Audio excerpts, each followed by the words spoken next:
नमस्कार दोस्तों। हमारा संविधान क्या है और इसकी शक्तियाँ क्या है और भीमराव अंबेडकर साहब को ही क्यों कहा जाता है संविधान का निर्माता या जनक। इस वीडियो को देखने के बाद ये सारी चीज़ें आप बहुत ही अच्छे ढंग से समझ जाओगे। तो चलिए स्टार्ट करते हैं। देखिए संविधान क्या है। तो संविधान जिसका मतलब होता है सबके लिए विधान। क्या होता है? सबके लिए विधान। विधान का मतलब क्या होता है? विधान का मतलब होता है नियम या कानून। ठीक है, क्या होता है? नियम या कानून, यानी कि ऐसा नियम या कानून जो सबके लिए हो, उसको कहते हैं संविधान। और ये जो नियम और कानून हो ये कैसे हो? तो ये जो है सबके लिए बराबर हो। अब समझिए यहाँ पास ये जो सबके वर्ड यूज किया गया है, इस सबके का मतलब क्या है? इस सबके का मतलब है भारत के नागरिक। ठीक है, यानी कि क्या हुआ? भारत के नागरिक के लिए विधान, सबके लिए नियम कानून, इसे ही कहा गया है संविधान। ठीक है, तो जो बाबा साहब अम्बेडकर ने जो लिखा है वो क्या है? वो है हमारा संविधान, यानी कि पूरे भारत के लोगों के लिए नियम कानून। अब देखिए इस संविधान में जो है कुल 22 भाग हैं। कितने भाग हैं? 22 भाग। इस भाग का मतलब है अध्याय या फिर लेसन। क्या है? अध्याय या फिर लेसन। जैसे कि आप जो पुस्तक पढ़ते हैं, ठीक है, उस पुस्तक में क्या होता है? आपके अध्याय होते हैं, लेसन होते हैं। वैसे ही संविधान में जो अध्याय है, जो लेसन है, उसे कहा गया है भाग। ठीक है, उसे कहते हैं भाग। तो हमारे संविधान में कुल कितने अध्याय हैं? तो हमारे संविधान में जो है 22 अध्याय हैं, जिसे भाग कहा जाता है। और देखिए, जैसे कि आपके पुस्तक में जो है अध्याय होते हैं, उस अध्याय में क्या होते हैं? फिर टॉपिक होते हैं। अध्याय होते हैं, इस अध्याय में क्या होते हैं? टॉपिक होते हैं। वैसे ही संविधान में जो भाग है, उस भाग में जो है आपके कुछ कुछ टॉपिक से हैं। उन टॉपिक को कहा गया है अनुच्छेद। अनुच्छेद को कहते हैं इंग्लिश में आर्टिकल। क्या कहते हैं? आर्टिकल या अनुच्छेद। तो पूरे संविधान में ये जो 22 भाग है, इस 22 भाग के अंतर्गत कुल कितने अनुच्छेद हैं? तो कुल अनुच्छेदों की संख्या है 395। ठीक है, तो कुल कितने भाग हैं? तो भाग हैं आपके 22। और इसमें कितने अनुच्छेद हैं? तो अनुच्छेद है 395। अनुच्छेद क्या है समझ में आया? जैसे कि कोई अध्याय है आपके विषय में, ठीक है, इस अध्याय में क्या है? कोई टॉपिक है। जैसे कि अगर आपका गणित का विषय है तो गणित में आपके प्रश्नावली हो गए। ठीक है, प्रश्नावली 1.1, ऐसे ही प्रश्नावली 1.2, ऐसे करके। तो इसी प्रकार से आपके जो संविधान की पुस्तक है, इसमें जो भाग हैं, उस भाग के अंदर में जो आपके टॉपिक से हैं, वो सारे टॉपिक को कहा जाता है अनुच्छेद, आर्टिकल। और इसकी संख्या कितनी है? 395 है। तो ये सबको समझ में आया। अब देखिए संविधान क्या है? संविधान है सबके लिए नियम कानून, है ना, इसे कहते हैं संविधान।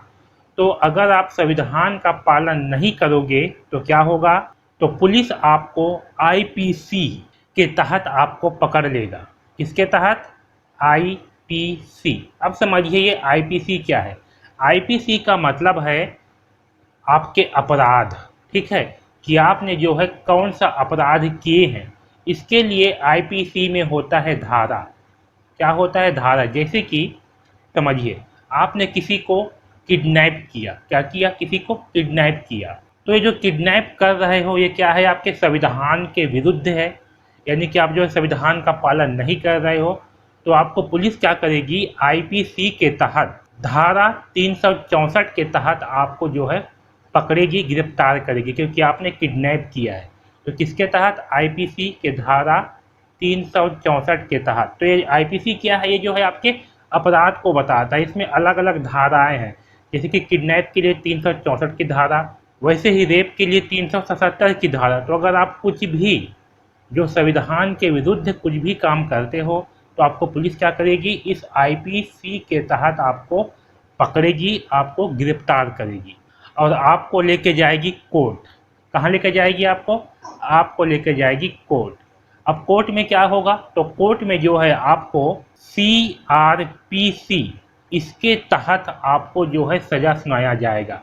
इस सीआरपीसी में भी होता है धारा। क्या होता है? धारा। जैसे कि आईपीसी में होता है धारा कि आपको इस आईपीसी के तहत आपको गिरफ्तार किया गया है। जैसे कि अगर आपको आईपीसी धारा 364 के तहत क्या किया गया है, गिरफ्तार किया गया है। तो इस 364 के जो सज़ा होगी वो जो है लिखा होगा सीआरपीसी में। कहाँ लिखा है, सीआरपीसी में, कि 364 की जो आईपीसी है उसकी सज़ा क्या होगी, ये लिखा है आपको सीआरपीसी में। और इस सीआरपीसी के तहत आपको कोर्ट जो है वो सज़ा सुनाएगी। तो देखिए, जो पुलिस की ट्रेनिंग होती है, ठीक, जो पुलिस की ट्रेनिंग होती है उसमें आपको सिखाया जाता है आईपीसी, कि आईपीसी जो है क्या क्या होती है, इसके तहत कौन कौन से अपराध होती हैं, आपको किसको जो है गिरफ्तार करना है, किसके तहत गिरफ्तार करना है, ये सारी चीज़ें जो है आपको आईपीसी के तहत सिखाया जाता है पुलिस विभाग में। ठीक है, अगर आप पुलिस बनते हो तो आपको आईपीसी जो है ये अच्छे से सिखाया जाएगा। जो लोग जज होते हैं, जज, उनको जो है आईपीसी और साथ में सीआरपीसी, ये जो है उनको सिखाया जाता है। उनको जो है आईपीसी भी सिखाया जाता है कि कौन सा अपराध है और कौन से अपराध के लिए क्या सज़ा होगी, ये सारी चीज़ें जो है जज को सिखाया जाता है। और साथ में वकील की भी जो है पढ़ाई होती है, उसमें भी आईपीसी और साथ में सीआरपीसी, ये दोनों जो है वकील को भी सिखाया जाता है। तो आपके वकील और जज, इन दोनों को सिखाया जाता है आईपीसी और सीआरपीसी। ठीक है, और पुलिस को सिखाया जाता है आईपीसी। तो यहाँ तक सबको समझ में आया। अब देखिए, इसके अलावा, ठीक है, तो हमने क्या क्या देखा, हमने अब तक देखा है भाग, कि संविधान में भाग की संख्या है 22, अनुच्छेद हैं आपके 395। ठीक है, अब देखिए इसके अलावा संविधान में होता है अनुसूची। क्या होता है, अनुसूची, इसे कहा जाता है शेड्यूल। क्या कहते हैं, शेड्यूल। अब समझिए कि शेड्यूल क्या होती है। इसमें जो है संविधान बनने के बाद जो चीज़ें अलग से जोड़ी गई है, कुछ बड़े बड़ी चीज़ें हैं, उसको जो है इसमें अलग से जोड़ा गया है, ये आपका कहलाता है अनुसूची। जैसे कि आपका पंचायती राज है, ठीक है, तो पंचायती राज किस में आता है, आपके अनुसूची में आते हैं। भाषाएं हो गई, क्योंकि भाषाएं को भी बाद में जोड़ा गया है, तो आपके अनुसूची में आती है। आपके एसटी एससी के लिए जो विशेष प्रावधान किए गए हैं, ये आते हैं आपके अनुसूची में। तो ये सब क्या है, ये सब जो है आपके अनुसूची हैं। तो जो चीज़ें संविधान बनने के बाद अलग से जोड़ी गई हैं, ये आपके कहलाते हैं अनुसूची। और ये जो अनुसूची है इसकी संख्या है 12। कितनी है, अनुसूची की संख्या है 12, यानी कि अब तक इन 12 विषयों में अलग अलग नियम कानून बनाए गए हैं, उसको संविधान में जोड़ा गया है। ठीक है, तो आपकी कहलाती है अनुसूची। तो आपको यहाँ तक समझ में आ गया कि हमारा संविधान कैसे है, उसमें कितने भाग हैं, उसके अनुच्छेद क्या है, उसकी अनुसूचियाँ क्या होती है। ठीक है, तो अनुसूची की संख्या है 12। ओके, अब हम समझते हैं कि भीमराव अंबेडकर को संविधान का निर्माता या जनक क्यों कहा जाता है। तो इसके लिए हम सबसे पहले समझते हैं कि हमारे संविधान को कैसे बनाया गया, कैसे संविधान को लिखा गया। ठीक है, तो देखिए, जैसे अभी वर्तमान में हमारे पास सरकार है और सरकार हमारे लिए नियम कानून बनाती है। ठीक है, ठीक इसी प्रकार 1946 में भी एक अंतरिम सरकार जो है बनाया गया। जैसे अभी हमारा सरकार है, ठीक इसी प्रकार 1946 में भी संविधान सभा का चुनाव किया गया, जिसमें कुल 389 सदस्य को जो है चुने गए चुनाव के माध्यम से। 389 सदस्य को जो है चुनाव के माध्यम से चुने गए और एक अंतरिम सरकार बनाया गया। इस अंतरिम सरकार के जो पीएम थे, जो प्रधानमंत्री थे, वो जो है जवाहरलाल नेहरू जी को बनाया गया। किसको बनाया गया, तो जवाहरलाल नेहरू को बनाया गया। ये जो है अंतरिम सरकार के पीएम थे। और जो संविधान सभा थे उसके अस्थायी अध्यक्ष जो है सच्चिदानंद को बनाया गया। फिर बाद में जो है संविधान सभा का स्थायी अध्यक्ष सबके सहमति से डॉक्टर राजेंद्र प्रसाद जी को बनाया गया।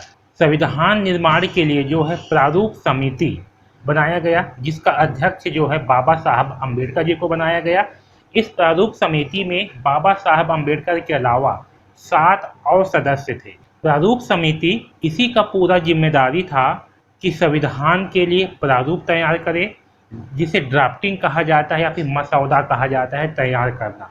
तो जो आपके प्रारूप समिति थे, इसी का काम था मसौदा तैयार करना, प्रारूप तैयार करना। इसी समिति के द्वारा एक एक अनुच्छेद का मसौदा तैयार किया गया कि ये जो अनुच्छेद है, आर्टिकल है, ये क्यों है, ये किसके लिए है, इसके तहत क्या क्या होंगे, पहला अनुच्छेद पर क्या होना चाहिए, दूसरा अनुच्छेद पर क्या होना चाहिए, किसके लिए होना चाहिए, कैसा होना चाहिए, ये सब तैयार करना और फिर ये सब तैयार करने के बाद उसे जो है संविधान सभा के समक्ष प्रस्तुत करना।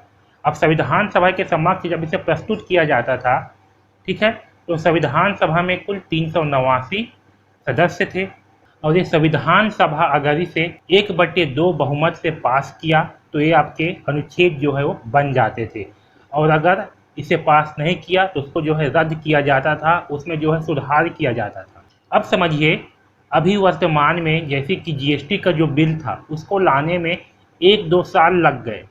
एक बिल को लाने में इतना समय लग गया तो आप समझ सकते हो उस समय 395 अनुच्छेद को बनाने में कितना ज़्यादा मेहनत करना पड़ा होगा, कितना ज़्यादा समय देना होगा, एक एक चीज़ों को पढ़ना, समझना, फिर उसका प्रारूप तैयार करना और उसको संविधान सभा के समक्ष प्रस्तुत करना। और संविधान सभा का काम था अपना वोट देना, और वोट देने में कितना मेहनत लगता है, कुछ नहीं, बस अपना मत जो है देना। जैसे कि समझिए, अगर आप जो है एक वीडियो बनाते हैं तो वीडियो बनाने में आपको सबसे पहले पढ़ना पड़ता है, फिर उसका स्क्रिप्ट आपको लिखना पड़ता है, फिर आप उसको वीडियो बनाओगे, फिर उसको एडिट करोगे और फिर उसको अपलोड करोगे। अपलोड करने के बाद जो वीडियो देखते हैं उसको लाइक और डिसलाइक करने में कितना समय लगता है, वैसे ही मत देने में कितना समय लगता है, बहुत कम समय लगता है, ठीक है। लेकिन उसको बनाने में, उसका प्रारूप तैयार करने में कितना ज़्यादा समय लगता है कि नहीं। तो आप बताइए कि संविधान को बनाने में सबसे ज़्यादा मेहनत किसको लगा, तो वो है प्रारूप समिति को लगा। अब आपको लग रहा होगा कि प्रारूप समिति ने जब पूरा मेहनत किया तो सारा क्रेडिट जो संविधान बनाने का है वो भीमराव अंबेडकर को क्यों दिया जाता है। तो समझिए, जैसे 2011 का वर्ल्ड कप भारत ने जीता, ठीक है, लेकिन इस जीत का क्रेडिट किसको दिया जाता है, कप्तान MS धोनी को। इस वर्ल्ड कप में पूरे टीम ने क्रिकेट खेला, सबने अच्छा प्रदर्शन किया और भारत ने वर्ल्ड कप जीता। लेकिन वर्ल्ड कप जीतने में सबसे बड़ी भूमिका किसका था, तो वो था MS धोनी का, क्योंकि सारा निर्णय टीम के कैप्टन के द्वारा लिया जाता है कि कब किसको बॉलिंग करवाना है, किस बॉलर को किसके विरुद्ध बॉलिंग करवाना है, फील्डिंग कैसे जमाना है, ये सारी चीज़ें आपके कैप्टन देखती है। अगर किसी भी बॉलर को कहीं पर ही फेंकवा देंगे तो बैट्समैन उसको पीट देगा, है ना। तो किसी भी मैच में प्लेयर से ज़्यादा जीतने में उसके कैप्टन की भूमिका होती है। ठीक ऐसे ही संविधान बनाने में जो प्रारूप समिति था उसको ऑपरेट कर रहे थे बाबा साहब अम्बेडकर, कि कहाँ पर क्या होगा, कैसे होगा, कौन सा सदस्य क्या काम करेगा, किस अनुच्छेद में क्या होना चाहिए, कैसे होना चाहिए, ये सारा काम बाबा साहब अम्बेडकर जी कर रहे थे। और लोग जो है गरियाते हैं कि बाबा साहब ने क्या किया। यहाँ लोगों को कोई ये काम दे दो तो जो है टेंशन में आ जाते हैं। और यहाँ पूरे भारत के नागरिकों के लिए संविधान तैयार किया गया और लोग कहते हैं कि बाबा साहब ने क्या किया। तो ये जो प्रारूप बनाने में कितना ज़्यादा मेहनत लगता है, कितना ज़्यादा समय लगता है, ये सारा काम जो है किसने किया, ये सारा काम जो है बाबा साहब अम्बेडकर ने किया। उसी के नेतृत्व में जो है ये सारा काम किया गया। इसीलिए जो है बाबा साहब अम्बेडकर को जो है भारतीय संविधान का जनक कहा जाता है, उसका निर्माता कहा जाता है। हमारा संविधान दुनिया का सबसे बड़ा संविधान है और इसे इतना बेहतरीन ढंग से बनाया गया है जितना आप सोच भी नहीं सकते। जब आप संविधान को और आगे पढ़ोगे तो आपको और अच्छे ढंग से समझ में आएगा कि हमारा संविधान कितना बेहतरीन है।